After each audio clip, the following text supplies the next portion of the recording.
Let's do it. All-time Vikings, starting 22. Let's get it. It's a Locked On Vikings podcast.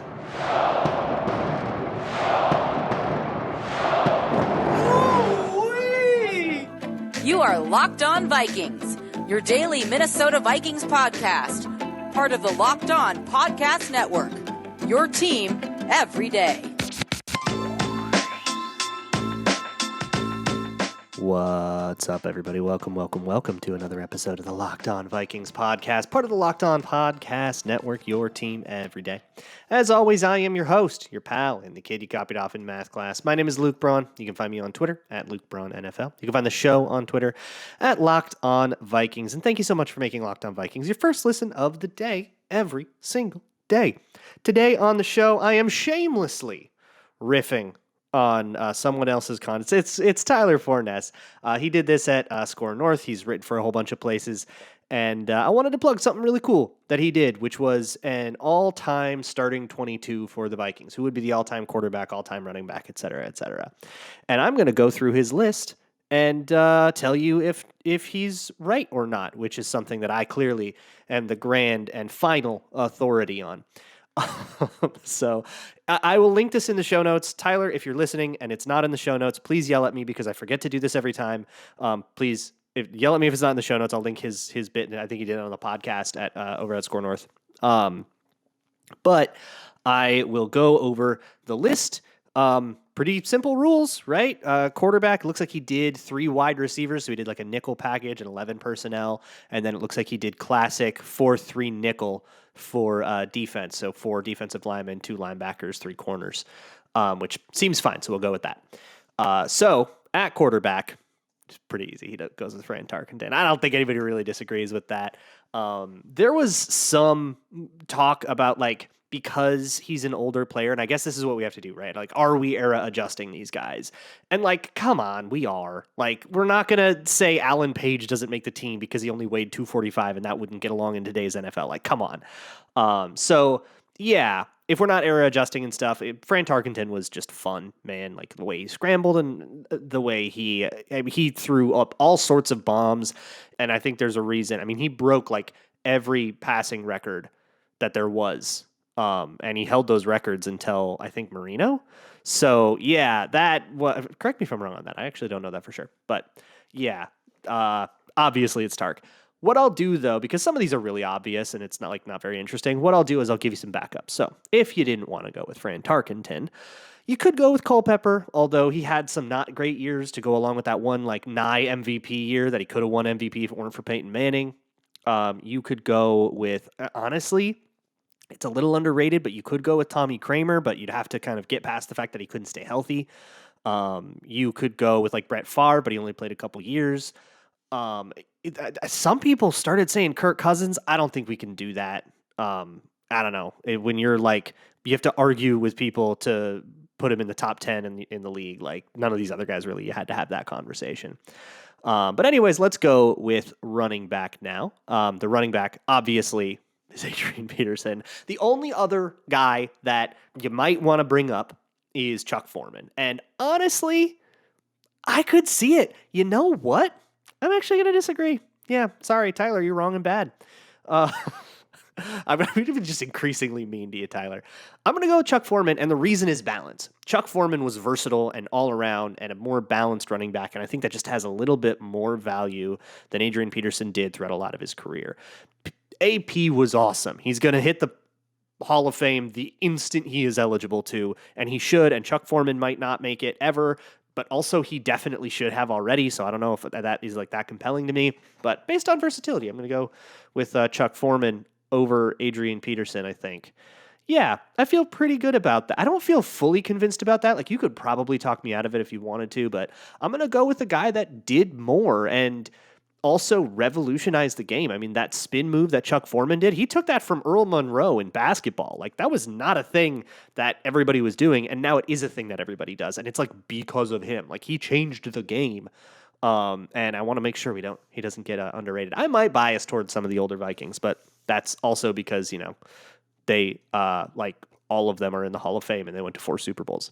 Wide receiver, oh boy, that's interesting. So Randy Moss, easy include. Chris Carter and Stephon Diggs are Tyler's. That's really interesting. There are a lot of names that you could put in here. You could put Gene Washington. I think John Gilliam deserves to be. I would put John Gilliam probably over Diggs, but I don't know if either of them would make it because you still have Anthony Carter. You have Ahmad Rashad.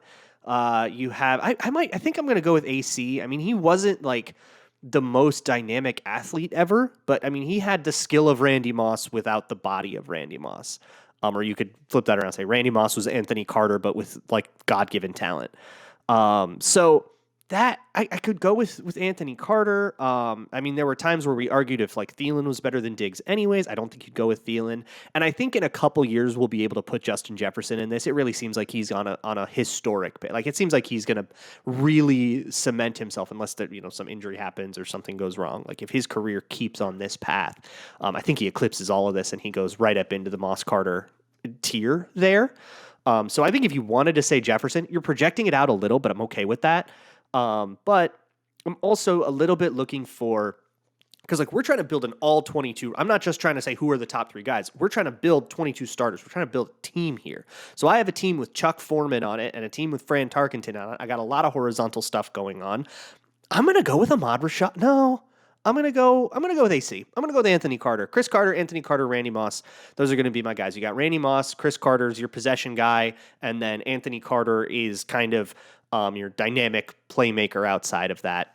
I'll keep going here. We'll do hopefully we'll get through the tight ends and all the way through the trenches in a little bit. But first, let me talk to you about a good old Gramble. BetOnline is a place where you can gamble on anything. You can bet on the Vikings that are in the game today, and you can bet on whether they'll win week 1, where they'll finish in the division, will they make the playoffs, over-under win totals that are probably still at 8.5. You can bet on anybody's over-under win totals, except Cleveland for, the reasons. Or you can bet on WNBA games or MLB games. You can bet on fights like Le'Veon Bell versus Adrian Peterson. Speaking of Adrian Peterson, you can bet on all that stuff at betonline.net, where the game starts. Moving on, I am going over the all 22, starting all 22. I'm basically giving my own list, but I'm also kind of responding to one that made the rounds earlier this week. And it's from Tyler Forness at The Real Forno on Twitter. Plugging you, buddy. This is a really fun thing you did. So next up is tight end, and he went with Steve Jordan. I think this is a no-brainer. The other guys you could do would be Stu Voigt, but Stu Voigt was good, but he was a very classic tight end, and Steve Jordan was sort of a game breaker. Like he truly was like a move tight end, like a real pass catching weapon you had to worry about. And this was in the 80s, and you had to approach him like teams approach like George Kittle now. So yeah, I think Steve Jordan, he was like really smart too. Like he was heady. Outside of that, you'd have to go for like Jim Kleinsaucer, great role player, very beloved player, but I mean, he wasn't like a weapon like Steve Jordan was. I know, blasphemy. Kyle Rudolph. Kyle Rudolph was very, very awesome for most of his career. I ragged on him a lot in this show because by the time I got to show, he was like well past his prime. But you could definitely go with Kyle Rudolph. I think Rudolph broke a lot of Steve Jordan's records, but a lot of that's like era, and we are era adjusting. So I'm going with Steve Jordan. I do think if you wanted to go with anyone else, it would probably be Rudolph. Or if you wanted to be a super like nostalgia bias, you'd go Stu Voigt, but I think that would be wrong. Let's get into the offensive line. This is pretty easy because there's kind of one Hall of Famer and the rest of the guys at like all these positions. Your left tackle is Gary Zimmerman. Your right tackle is Ron Yeri, of course. But I'll give you some alternates in case you don't want to do the easy route and you want to be a hipster about it. You could go with somebody like Grady Alderman at left tackle. Grady Alderman was a stalwart for like 13 years. Tim Irwin was also a stalwart for like 13 years. You could go with like those two guys at tackle. You could even go with Todd Stussy or Bryant McKinney if you want someone more contemporary, or even I would hear an argument for Corey Stringer. Like he was a Pro Bowler. And of course, I mean, he died way too young, but I think if his career was able to continue on the pace he was at, I think he might have been, somebody you might think about. He was total baller. But I don't know, man. Zimmerman and Yeri were like insane. Those guys were like total made in a lab to be a tackle guys. And they were just like super fearsome competitors. On the inside, again, you have two Hall of Famers and then like the rest of them. You've got Randall McDaniel and Steve Hutchinson. And it's like, all right, yeah, who else are you going to go with? Like, there are a lot of really fun. I mean, Ed White, I guess, would be the other guy that you would go with. That's kind of the easiest one, but otherwise you've got like Dennis Swilly, you've got Milt Sunday, if you want to go like to the really old ones. But otherwise, I mean, you just got like a lot. Like guard was kind of always the position that. Oh my God, David Dixon. David Dixon is a very fun one. And then you kind of get to the like Anthony Herrera's and Ryan Cooks, and then you get up to like Fusco and the nightmares we've had in recent years. So like again, it's like a super easy. You pick the two Hall of Famers and move on. But if you want to be hipster about it, go with Ed White.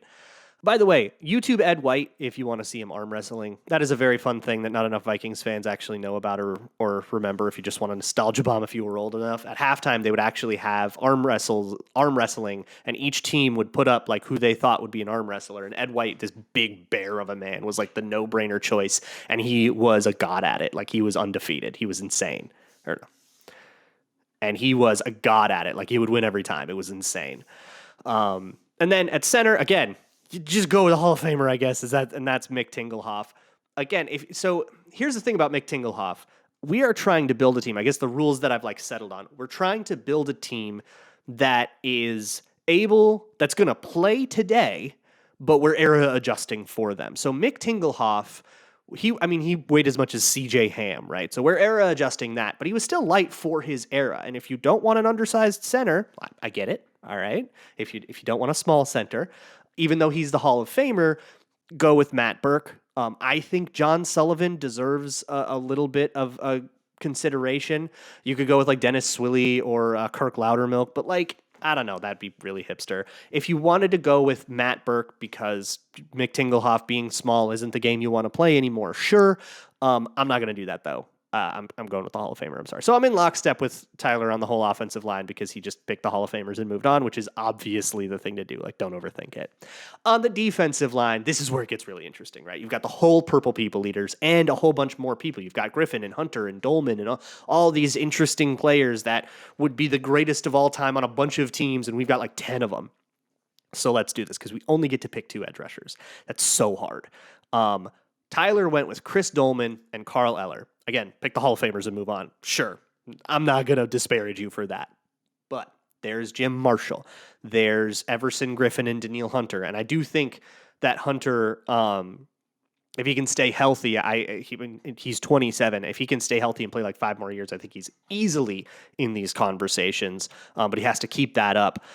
There's Jared Allen. John Randall's a little weird. He put John Randall at defensive tackle on the inside, so we'll talk about him there. But there's Jared Allen. Like, there's so many interesting players that are worth looking at. But again, the Hall of Famers. I think Chris Dolman's probably the shoe-in. He's just insane, and especially if you're trying to do like the team, because he played on a 3-4 like the Vikings do now. And so then he's kind of the only guy. So you do like Chris Dolman and Matt Blair, and that would be your sort of Daniil Hunter and Zadarius Smith. I do emphatically think that Jared Allen should be in the Hall of Fame. I hate to admit it, but Arif Hassan talked me into it, and he's got a very compelling argument. It just breaks my heart to say that. But yeah, Jared Allen should absolutely be in the Hall of Fame, and he isn't yet, but I think he will be someday. But it's so hard to say. Like, I think Dolman's a shoo-in, and I do think that Carl Eller was probably better than Jim Marshall if we had to do it. He was just a little bit more explosive and all that. But like, not including Jim Marshall on this list feels so bad, but I do think we have to do it. We have to do it. I think I'm in lockstep with Tyler on this, but if you want to put Jim Marshall in, I certainly won't blame you. Even if you want to be a really, really cool kid that hangs out with all the other cool kids, one of those cool teens, then definitely do Jared Allen. And then on the interior, this is interesting because Tyler went with John Randall and Alan Page. I'm taking maybe a different approach where I want a big guy. Those are 2 smaller, quicker guys, and I'm picking Alan Page over John Randall in that. And I think I'm picking Eller and Dolman over Randall if I'm going to move Randall out to the edges. So as much as I love John Randall, he was my second favorite player growing up next to Chris Carter. I love him dearly, but I think I have to snub him on this because I do want to get a bigger player in. And for that, the three options I think you have are Henry Thomas, Gary Larson, and Linval Joseph.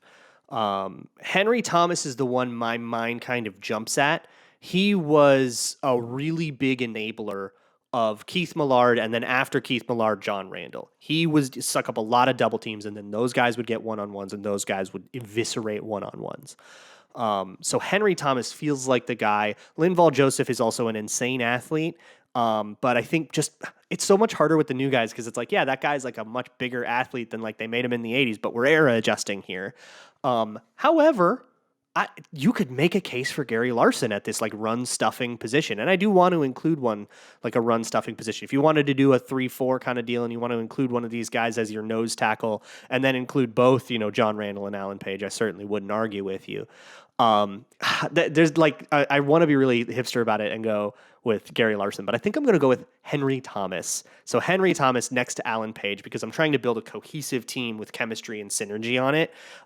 Though I'm not trying to sit here and tell you that Henry Thomas was a better player than John Randall, but rather that I want Henry Thomas to do some dirty work and enable Alan Page. We got the linebackers, we got the secondary, and I might even do some specialists. Nah, probably not.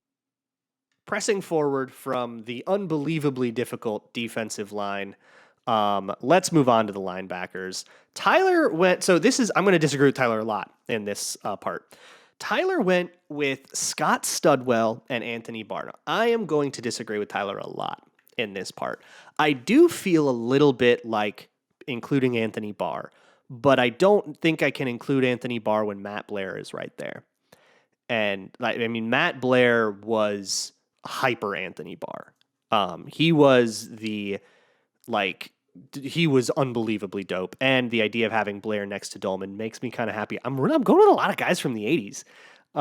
That's kind of interesting how that's working out. But I have Dolman, Henry Thomas, Matt Blair. But I think I might make up for that a little bit with the secondary. So I think I'm going to swap Anthony Barr for Matt Blair just because he's a more fearsome pass rusher guy. And he still was able to play in coverage, and so was Chris Dolman a little bit. I can get really fancy there, and I think there's a lot of synergy with that, especially if I, kind of took my medicine and included a run stuffer.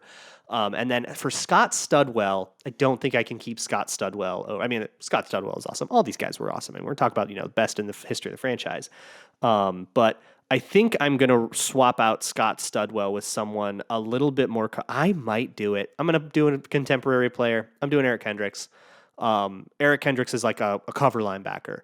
But you could go with like the original trio, which was like Hilgenberg and Roy Winston and Warwick. I'm really tempted to go with Roy Winston here too. Roy Winston was very cool. Hilgenberg was very cool. And Lonnie Warwick was like kind of that middle thumper. That's awesome. But today's game doesn't have a place for it. But I'm like really torn between Kendricks and Roy Winston, and I think I would take both of them over Studwell in this. Studwell was really, really awesome, and he played a really heady game, but I think Kendricks does the same thing, but with more athleticism, and I think I'm going to go with Eric Kendricks. That's wild to say. I feel like that feels like totally insane, especially considering like the 80s was known for the linebacking core, and I've only got Blair out of there. But no Fred McNeil, but I think I'm okay with that. Yeah, I'm doing it. I'm going to go Eric Kendricks and Matt Blair as my linebackers. And then cornerback, this is where I got Tyler. So he went with Antoine Winfield, Carl Lee, and Nate Wright. I'm going to keep Winfield in there. I'm going to have him play nickel corner, even though he was an outside corner, but I've got better options there.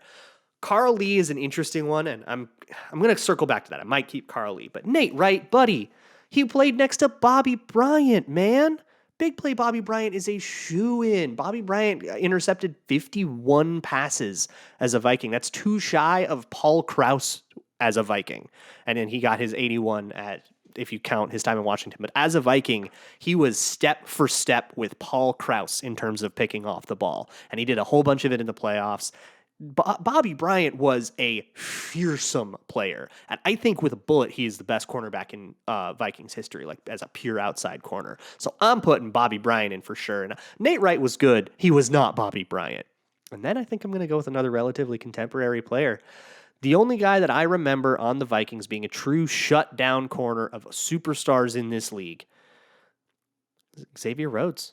I think I got to go with Xavier Rhodes over Carl Lee. This is a lot closer. I'm not going to be as mad about this one, but I think I'm going with Rhodes over Lee just by a hair because I watched Xavier Rhodes shut down Julio Jones more than once. I watched him shut down Odell Beckham more than once. In his prime, he was an erase a guy off the field corner. It was unbelievable. He didn't get a whole bunch of interceptions, and Carl Lee did. And Carl Lee, Carl Lee very famously in the 1987 Anthony Carter beats the 49ers in the playoffs game. On the other side, Carl Lee shut down Jerry Rice. Like that happened, and that's famous, but I think Xavier Rhodes made a habit of it. And so I'm going with him. But again, this is another one of those things where, like, if you want to disagree with me and stick with Carl Lee, I'm not going to hate on you too bad, but I'm going with Xavier Rhodes. And then you have the safeties. I think it's pretty easy. Paul Krause and Joey Browner are pretty easily the two. Harrison Smith is the only other one that you would really put in there. And, like if you wanted to do Harrison Smith over Browner, I could see it. The thing about Paul Krause is that he doesn't have the versatility that today's game needs. So if I'm going to stick to this exercise, I would put Joey Browner next to Harrison Smith because both of those guys are a lot more versatile than Krause was. But Krause had such a superpower as a roving free safety that I'm actually willing to give up that versatility to get that skill set because there just wasn't anybody like Krause. There hasn't been anybody like him, and there will never be anybody like him again that could do what he did. And it's just the game is just it just doesn't allow for it anymore. So if I can get that superpower back, if I can pluck that superpower out, then I'm going to do it. But if you want to nitpick about that, I area adjusted, but I'm like not area adjusting that like down or whatever, like that would be, I guess, fair, but screw you. It's my list. So I'm going with Paul Krause. I got a little time. I could go with a kicker. It's Gary Anderson. I know he missed the one time, but he was perfect. He was a pretty good kicker for the rest of his career. He was a very good kicker for most of his career was as a Steeler, and he was a very good kicker for them. And he had a perfect regular season. That's insane. Yeah, give me that guy. And I'm like plucking them out of their prime so I can get him before he misses the bad one, and it like ruins his whole psyche. And I guess like if you're doing that, you could do Fred Cox, I guess, but Fred Cox had lots of misses. He was reliable, but he wasn't insane like Gary Anderson was.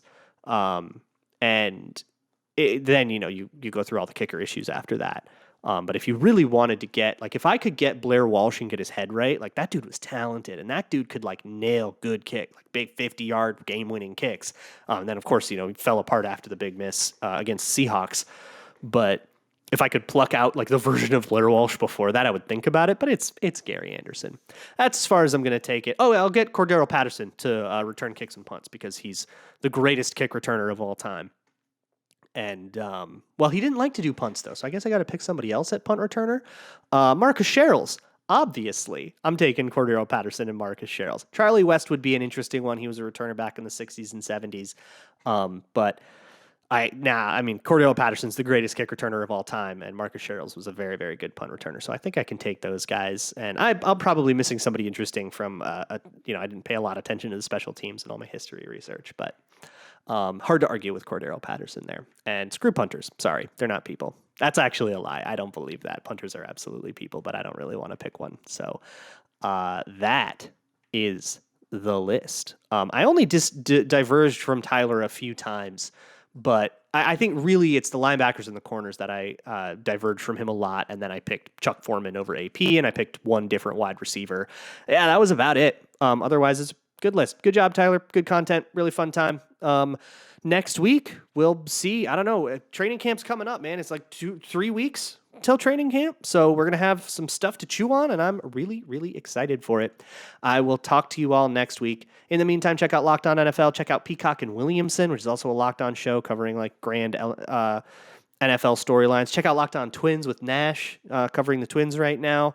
Locked On Wolves, they're having an off season. Like, gosh darn, they're doing some interesting stuff. Locked On Wilds doing all kinds of interesting stuff. Go check out all that stuff. I'll see y'all next week. And as always, Skull.